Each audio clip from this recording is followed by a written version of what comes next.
You wake up and it's already heavy. Before your feet even touch the floor, your chest tightens. Your mind is racing again. What if I forgot something? What if I fail today? What if everything falls apart? It's quiet around you, but inside, it's loud. No one sees it. No one hears the constant hum in your head. You smile, you show up. But underneath, you're always bracing for impact, as if worry could somehow soften the blow. You keep thinking, if I stay alert, if I stay anxious, maybe I'll stay safe. But all it really does is exhaust you. And the worst part? You've learned to call this normal. You've learned to call this being responsible. They told you to plan ahead, to stay sharp, to never let your guard down.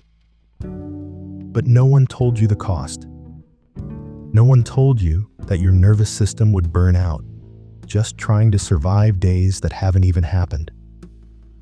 No one told you that the voice in your head isn't your intuition, it's your fear, rehearsing failure. You feel like if you stop worrying, something bad will happen, that the worry itself is protecting you.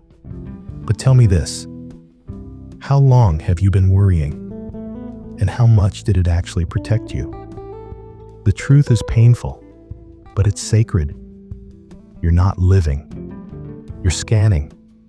You're not preparing. You're predicting disasters that never arrive. You are trying to control the future because the past made you feel helpless. So you hold everything. You carry everyone. You try to anticipate every crack before it forms. But the cracks are now inside of you. There's a voice in your mind that keeps whispering, just one more thing to worry about, and then you'll feel peace. But peace never comes, because that voice was never peace. It was fear wearing a suit. Maybe no one told you this before, but you were never meant to live like this. You were never meant to feel danger in every silence, every pause, every slow moment. You learned this, but it is not you. You still feel, but you don't drown. You still care, but you can rest. And here's the part that hurts. You don't even know who you'd be if you stopped worrying. Because your mind has been full for so long, you've forgotten how empty can feel like peace, not panic. But this story isn't over. Because the moment you stop gripping everything, something shifts. And that's what we'll explore next. But first, let me tell you about someone who understood this centuries ago. A man who watched his own mind and saw the illusion for what it really was. But before we get to him, you need to see something first. Because your anxiety didn't come out of nowhere. It was given to you. Passed down like a family heirloom, wrapped in fear, coated in silence. You were taught that worrying meant you cared, that to be good, you had to stay alert, stay busy, stay prepared, that the world would punish you the moment you relaxed. You were taught that rest is laziness, that stillness is selfish, that letting go is reckless. But that's the lie. And it's time you saw it clearly. They told you that worry makes you responsible. But the truth is, worry just makes you tired. Not wiser, not safer, just depleted. Because worrying doesn't prevent pain. It just makes you live it twice. Once in your mind, once, maybe, in real life. But most of the time, the disaster never even comes. Still, you carry it. Because somewhere along the way, you were rewarded for it. You were praised for being the one who holds it all together. The planner, the fixer, the strong one. You learned that the more weight you carried, the more love you received. That your worth was tied to how much you could anticipate or endure. So now, you live in a constant state of readiness. But readiness is not peace. It's just fear, dressed as discipline. They didn't mean to hurt you, but they hurt you. They made you believe that relaxing is irresponsible, that trusting life makes you foolish, that letting go will invite chaos. But look closer. Has holding on stopped the chaos? Has overthinking ever saved you? Or has it just robbed you of every soft moment you could have had? This is what no one told you. You weren't born to grip everything until your knuckles go white. You weren't born to calculate every outcome like your life depends on it. You were born to breathe, to feel, to trust. But how could you know that when all you were shown was pressure, urgency, survival? It's not your fault. You adapted. You coped. You did what you had to do. But coping is not the same as healing. And staying tense is not the same as being safe. You're not broken. You're just operating on an outdated rule book. One that told you, worry more and things will go well. But the truth is, the moment you stop worrying, things finally start to go well. Not because life becomes easy, but because you become softer, clearer, more present. That lie you were taught, it's unraveling now. Every time you notice it, every time you whisper back, no more. And now, we return to the one who saw this long before we had a name for it, Michel de Montaigne. A man who realized that most of the suffering we feel is from things that never even happened. He saw what we couldn't. He saw what you're beginning to. That worry isn't protection, it's imprisonment. And his words, they're not just philosophy, they're a lifeline. Let's go deeper. Let's hear what Montaigne knew about the mind that never rests. Because in his calm rebellion, you might finally find permission to put the weight down. While the world shouted about progress, achievement, and control, he whispered about stillness. While others tried to master life by force, he sat alone in a tower, learning how to let go. Michel de Montaigne, a French philosopher, but more than that, a man who watched his own mind the way most people watch the weather. He didn't try to silence his thoughts. He just observed them. He noticed how fear arrived dressed as wisdom, how the future, which never existed, could ruin an entire present moment. And then he wrote the line that still echoes centuries later. My life has been full of terrible misfortunes, most of which never happened. Read that again. Because it's not just a sentence, it's a mirror, a confrontation, a gentle hand on your shoulder saying, look at what you've done to yourself. How many sleepless nights? How many clenched jaws? How many over-apologized emails have come from pain that wasn't even real? Montaigne wasn't trying to be clever. He was trying to be free. He had status, wealth, noise all around him. But instead, he chose solitude. He chose reflection. He chose peace. Not because life got easier, but because he stopped trying to control what was never his. He let go, and life softened. That's the invitation. Not to stop caring, but to stop gripping. To stop believing that worry is your only way of showing up in the world. Montaigne watched his fears like shadows on a wall, real only in appearance. And over time, he began to trust something most of us forget, that life unfolds better when we stop strangling it. He didn't preach, he practiced. And from that practice, he learned this.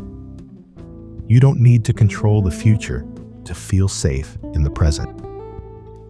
You don't need to earn peace by sacrificing your nervous system to imagine disasters.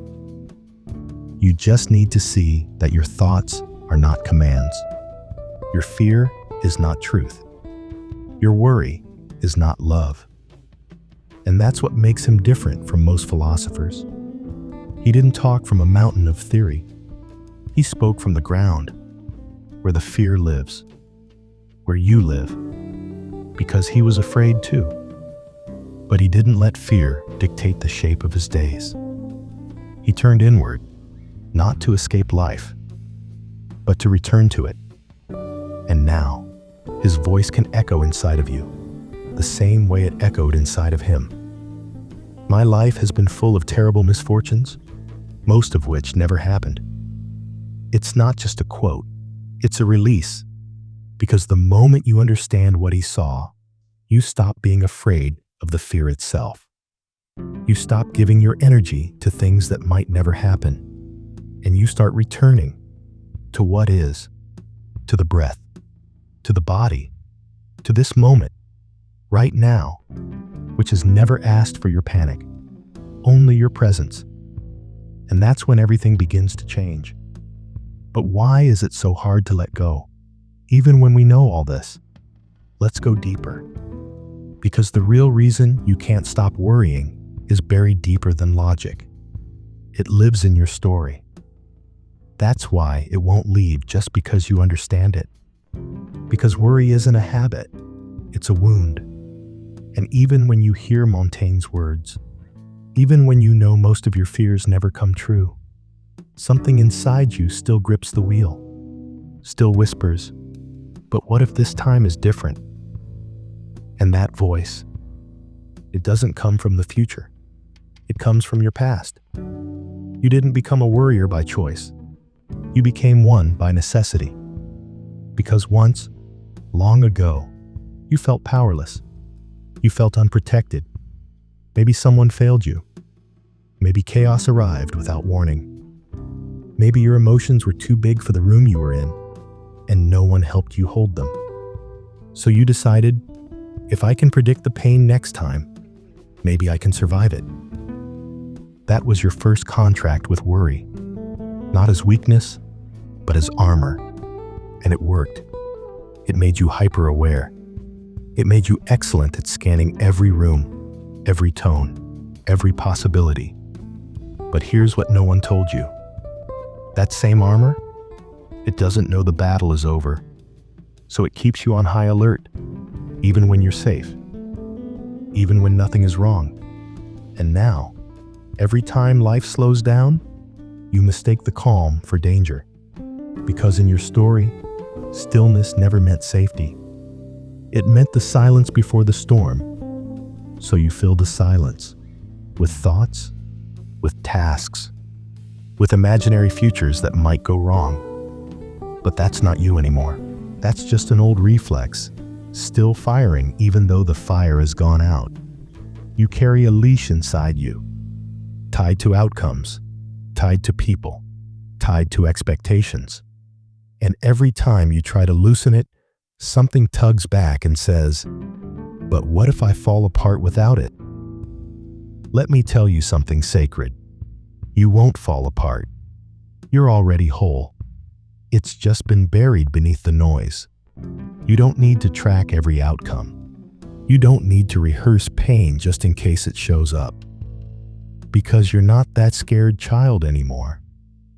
You're not in the room that taught you that love must be earned through tension. You're here now, with your breath, with your awareness, with your quiet strength. The one that doesn't panic anymore when peace enters the room.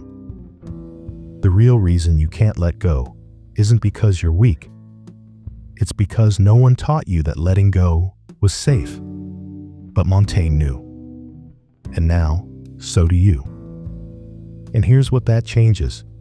The more you loosen the grip, the more life begins to respond. Not with chaos, but with clarity. Because the moment you step out of fear, you stop reacting and you start receiving. And that's what we'll explore now. The shift that happens not outside you, but within you when you stop trying to predict every moment and start allowing yourself to live them. Let's go there. At first, it feels unnatural, like you're doing something wrong, because your mind has always confused chaos with freedom. And so, when peace arrives, It feels suspicious. You pause. You wait for the next problem to appear. You wonder, what did I miss? But then slowly, you start to notice something else. You're breathing. Not just surviving, but actually breathing. Without guilt. Without running ahead in your mind. Without holding an imaginary world together with your thoughts. You begin to realize that life doesn't collapse when you stop controlling it. It opens. Softly. Like a hand unclenching. You start to hear things you forgot how to hear. Your own intuition. Your own needs. Your own rhythm. Because when you stop filling every silence with panic, the silence becomes a home again. Letting go doesn't mean giving up. It means stepping back. So you can see clearly, act wisely, and respond from truth, not from fear. The more you release the grip, the more you return to your center. And from that center, you make better decisions. You speak more gently. You move through life with a kind of quiet power that doesn't need to prove anything. This is what Montaigne understood, that most of life's weight is not in the moment itself, but in your resistance to it. He didn't run from fear. He watched it. He named it. And in doing so, he reclaimed his life. You can too. Because here's the secret.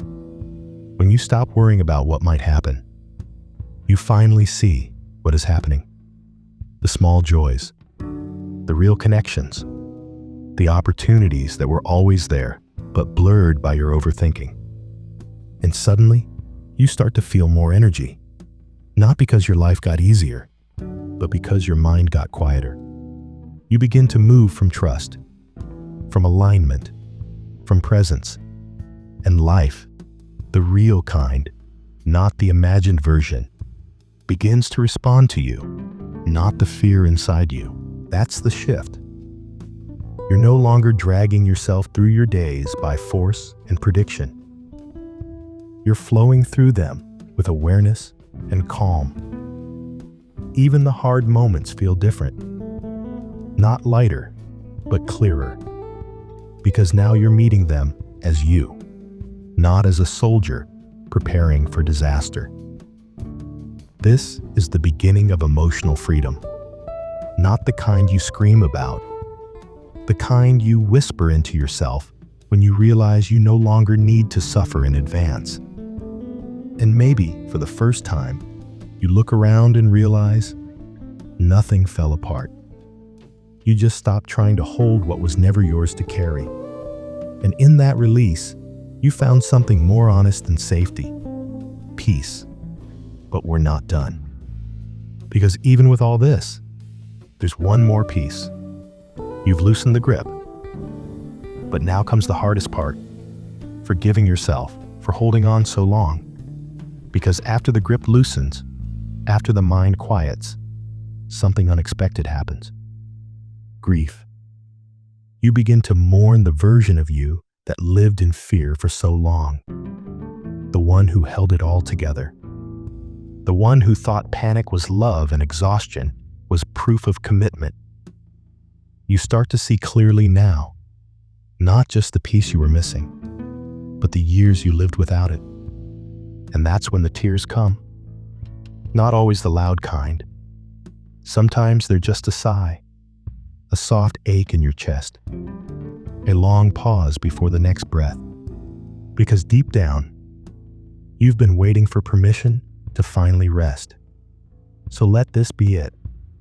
You're allowed to breathe, without guilt, without apology, without narrating 10 worst-case scenarios in your head. You're allowed to exhale, even if nothing is fixed yet, even if the world around you hasn't changed, even if your old fears still whisper from time to time.